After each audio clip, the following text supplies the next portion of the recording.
Expectations. Yuki, Sohma, ex-reader, 3rd POV. The silver-haired prince, the dashing smile he wore, the kind personality he portrayed, everything about Yuki Sohma was perfect. Yes, indeed it seemed that way. The quiet otaku, an artist, a shy personality with tough skin, Wyan Ellen portrayed everything that meant anonymous.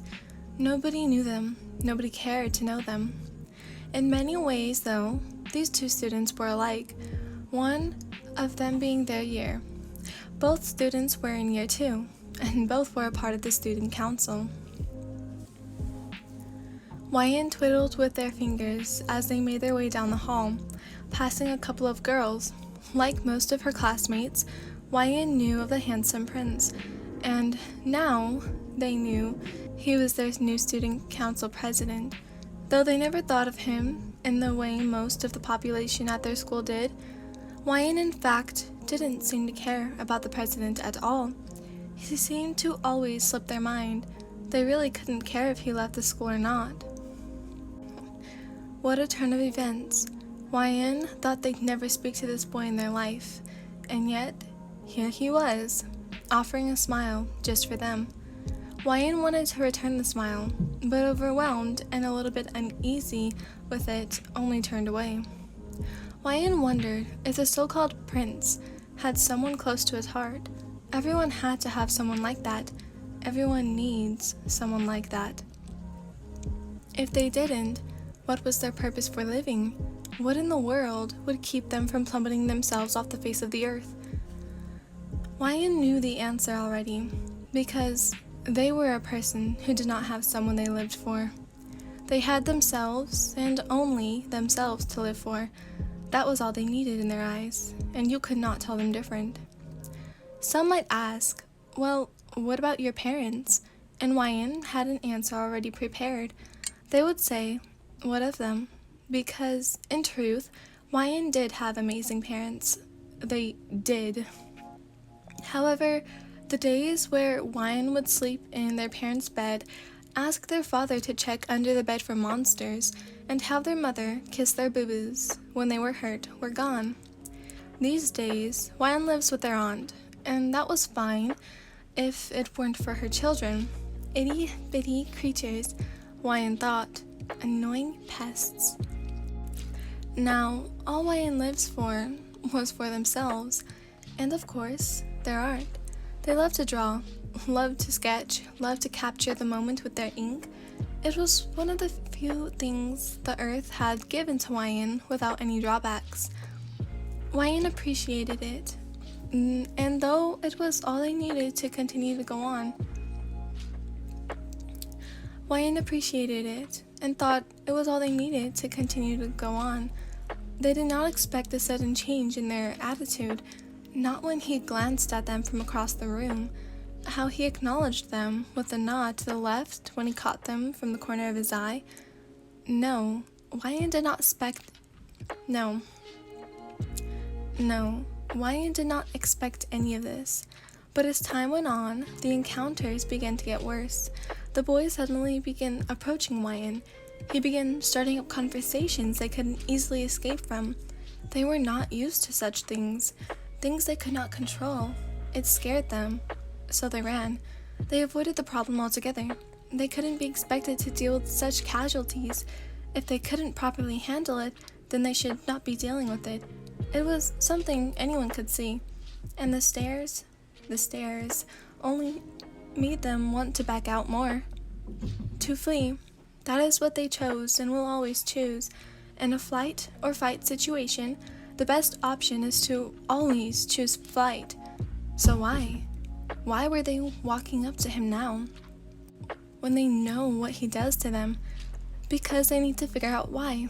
Exactly why was he doing all this? What was his purpose? His goal? What did he get out of chasing them down? What could he possibly gain? Nothing could come up in Wyan's mind. They were as dumbfounded as ever. Why? That's what I said, Wyan stated nervously, clutching their hands and fists, anticipation sweeping throughout their body. Yuki looked perplexed. He looked taken aback. He clearly was not expecting that to be the first thing Wyan said to them. The person who always ran whenever he waved or made notice of them. The person who always squeaked when he cornered or singled them out. No, this was not what he expected at all.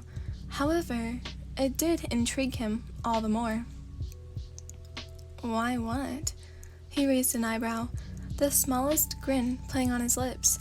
If they were going to be a challenge, then so was he. This time, it was Wyan who looked ever so confused. They blinked. Why? They repeated, their nerves growing by the second. Sorry. Yuki rubbed his neck, turning around. You're gonna have to be more specific. He shrugged, and Wyan could not believe their eyes. Soon, rage kicked in. He was playing with them. Then, Yuki turned back and eyed them carefully.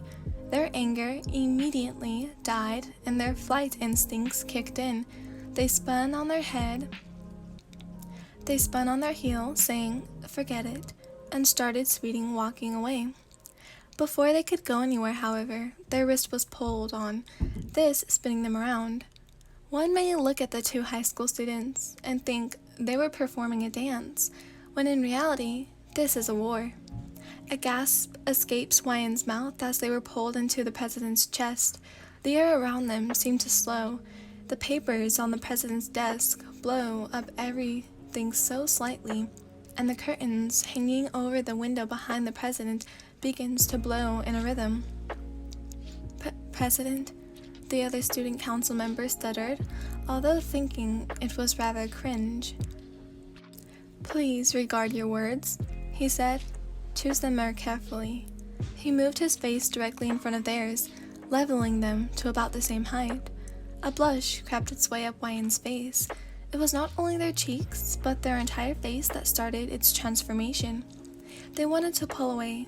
They wanted to run, because right now is about when they should fly. But they didn't. They surprised themselves when they spoke so confidently. They surprised themselves when they spoke at all. This was definitely new. Why do you look at me like that? They asked. Yuki tilts his head, his silver bangs falling in his face. He retracted one hand from Wyan and used it to fix his hair. As he did so, he looked away from the person's gaze and at the door to the student council room. I guess it's because you're good to look at. Ears on fire and mouth trembling, Wyan sucks in their cheeks and nods. Thank you for your answer, they said and began to untangle themselves. Yuki let go of his fellow classmate, but when said student turned around, hugged them. I know you're scared of me, but can we be scared together? If Wyan wasn't such an introverted person, they might not have understood what Yuki meant in that moment. They might not have ever understood what he meant in that moment. But for them, they understood it as clear as the blue color lining the sky outside. Wyan leaned into Yuki's touch and nodded solemnly. I will. Okay, shouts out to Sophie G on YouTube. Thank you for requesting this. Yeah. Okay, I hope you all enjoyed. Goodbye, loves.